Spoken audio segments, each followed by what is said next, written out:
Yeah, good morning, everyone. My name is Janelle. So the first thing I want to share is you got a lot of good juju at this conference. It's probably been 15 years maybe, and I actually went to another conference that Raul spoke at and spent time learning about the now what and the so what, and writing about Burger King launching a new burger and needing to figure out what that meant for us as another fast food developer. And so it's just very, I don't know what the word is, full circle to come here and then follow Raul. And we've also done wargaming after being at the same conference. And we had Germans, and we had the Japanese cultures, and we had the American culture. So everything he talked about is true. So it's just kind of cool to be here today. So for today's discussion, a lot of stuff about me. I'm very casual. I'll just kind of lay it out, put some pictures in here so you get to feel like you know me. It's going to be medtech focused, but there will still be resources and tactical ideas for you. We'll talk about scoping the research, matching the resources, and then any questions, please feel free to ask. About me, I love what I do. I totally love what I do. You'll hear it when I talk about things. I'm going to have to keep an eye on time. I've been doing this for about 15 years. I live in Minneapolis.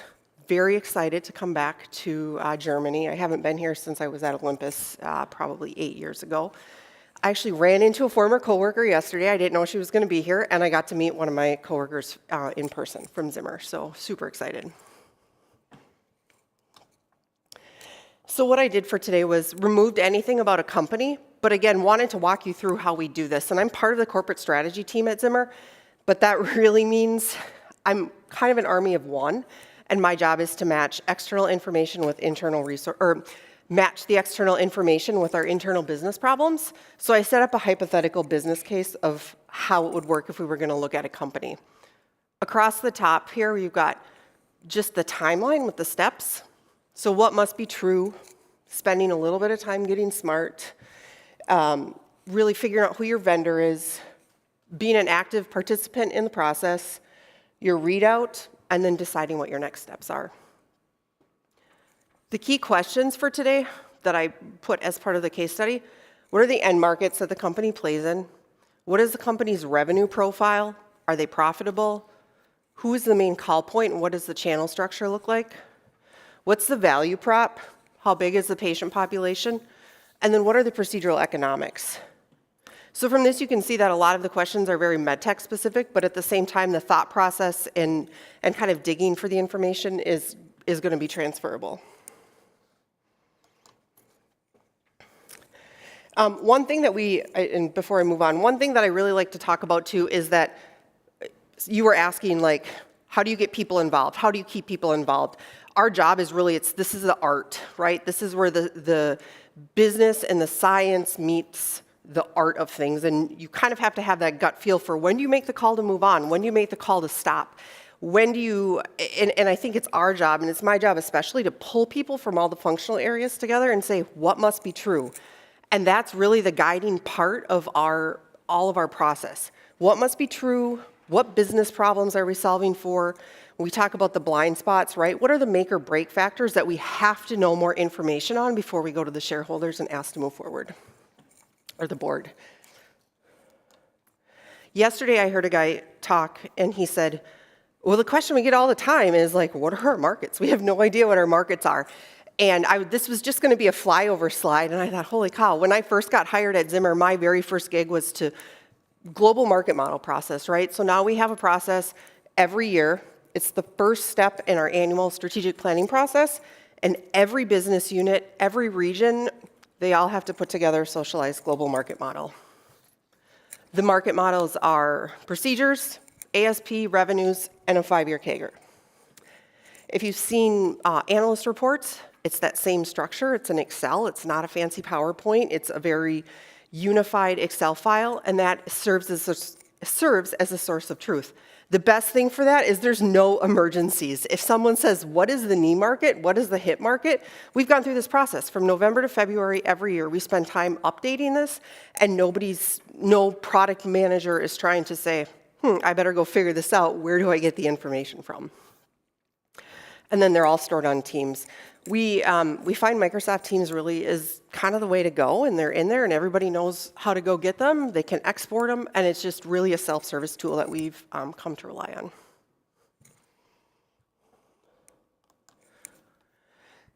So we know that it's always going to be a lot of money.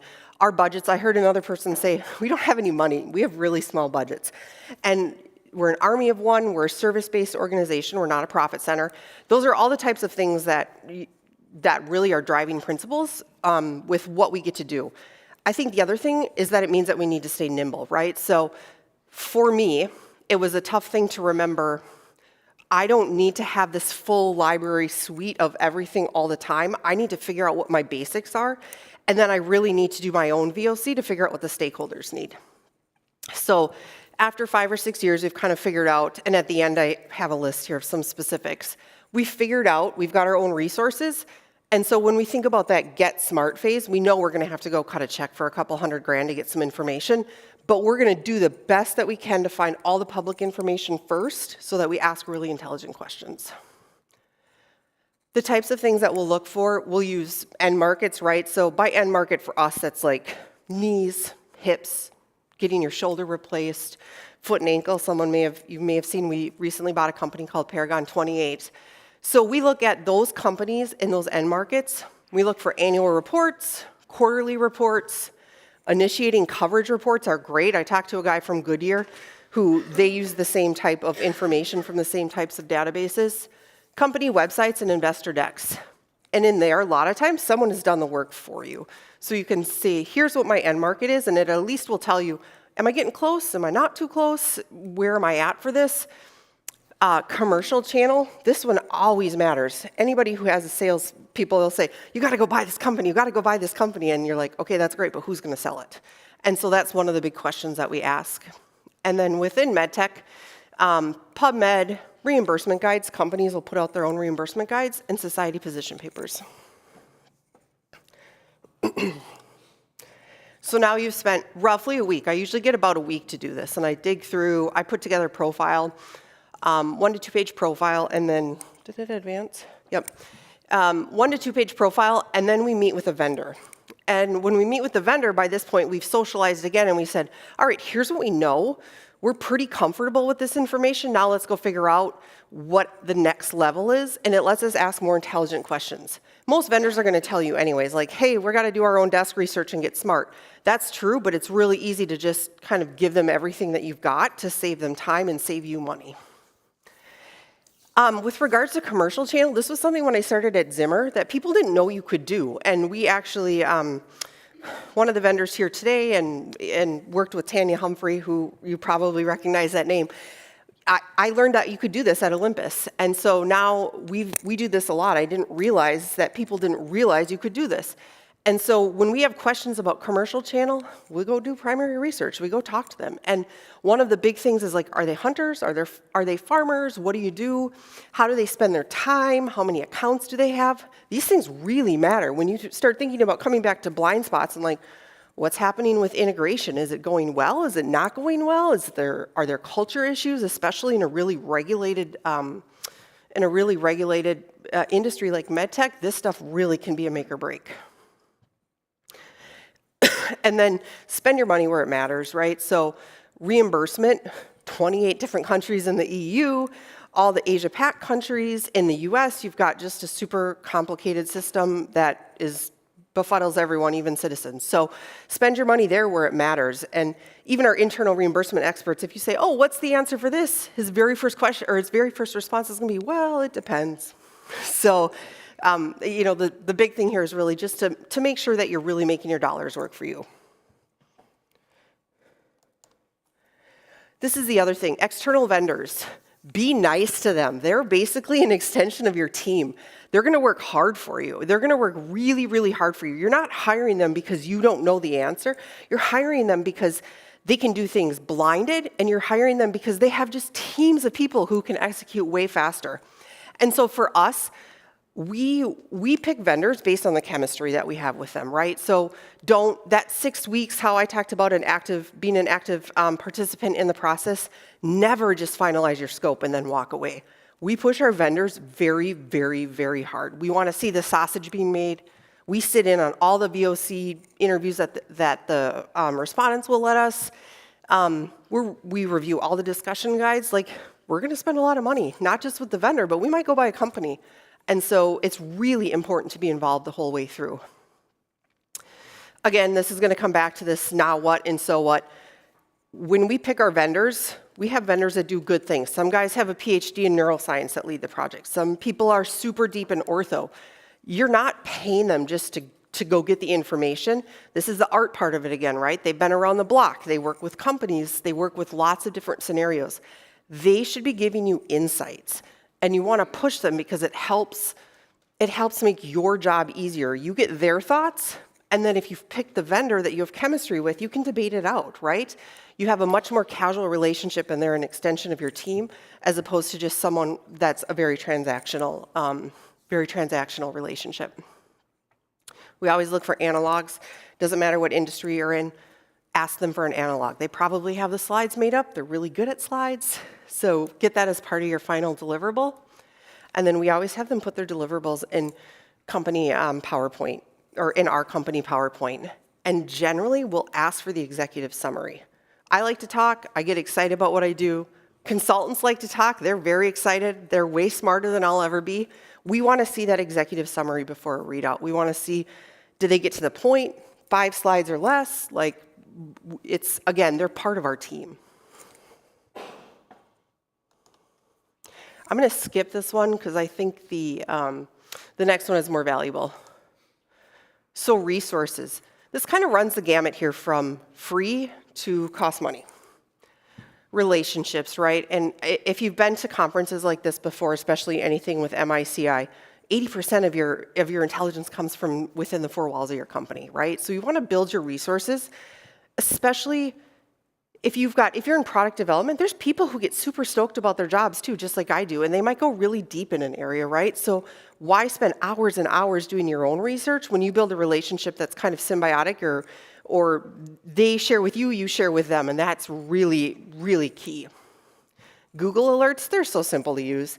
You can have your personal email, and then you can set up your work one. So I have some Google Alerts. And again, you think about, like, we're a service organization. We don't have very much budget. And those folks who are influential throughout the org, set up a Google Alert for them. You might not do it every time, but once you see things that matter to them come through, super great resource to just add some value. We have a Viva Engage site. Everybody seems to go to Teams here. And checking on time. Everyone seems to go to Teams, and companies are really pushing it.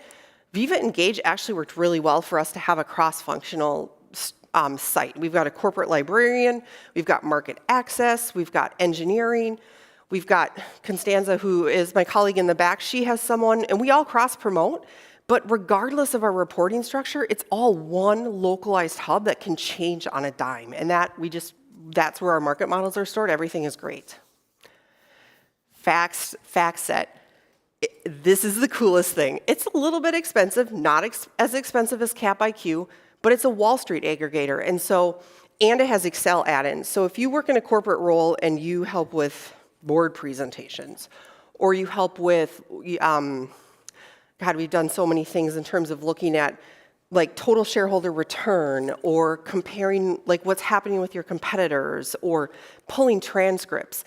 FactSet is one of the most used tools that we have, and plus it's integrated with all of our workflows from a business development perspective. And even, it's amazing the amount of information and research that like the brokers will do as well, because they're going to go to conferences too, and they're going to do their own research. So you've kind of exponentially, you've doubled your money without having to do much. And again, you can set up alerts. I will also plug for FactSet. Best help desk I've ever used as a client. They're just fantastic turnarounds. Navigate and RightFind.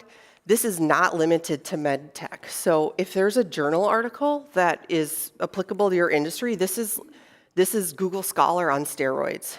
And as Raul talks about like blind spots and looking how the market's going to change, and the guy next door was like, "Are you a futurist?"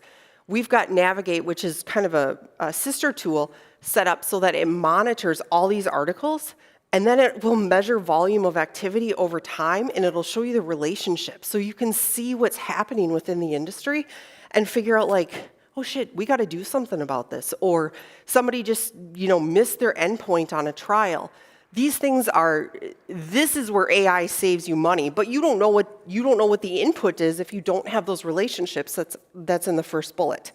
And a lot of times too, companies will run, they'll do trials or they'll do different things that they're not going to publicize until they're ready, and this is going to capture it. iData, we use iData for those broad market reports. Most industries also have some type of resource that'll let you buy SKU level purchase data. And again, this is where the art comes in of figuring out what's your qual, what's your quant, where do you spend your money in terms of what is the most important information that you have to be sure about, as opposed to like, if we don't have this, we're going to be okay. And if you guys in the room are anything like me, you want everything. You want all the information. You don't, because you like it, you like to be able to provide the answer and put the puzzle together. And so it's, again, leveraging some of the external stakeholders or leveraging some of the other people that aren't part of your direct team to be like, all right, what stuff are you okay with if we don't have it? And then consulting companies. This is not a plug for any consulting company. There are people behind these names, and the people behind the names build the nicest Excel files, make the PowerPoints that capture the summaries. Don't give us a hard time when we say we want to listen in and we want to proof everything. Some of them are the best at product development. Some of them do really great job of OUS work, right? And so you've kind of got to figure out who your go-to is, depending on what the business problems you're going to solve are. We have some vendors that are way better at doing commercial channel research than other things, and so we kind of piecemeal it out. And that's my boyfriend who was in the first picture. He's from New York, so now I consider myself, New York is like the cabin that we go to. I'm not very outdoorsy, but I love Manhattan. And so we go to New York. I've probably been there, 30 times in the last 10 years or so. And we did a touristy thing the first time. We took a cruise at night in the harbor and capture golden hour because he's a photographer, and it was one of the coolest things that I've done. And the pictures just make everything a little more fun. So, and I don't have business cards, but I love to talk about this stuff. So you can find me on LinkedIn if you have questions. But anyways, any questions?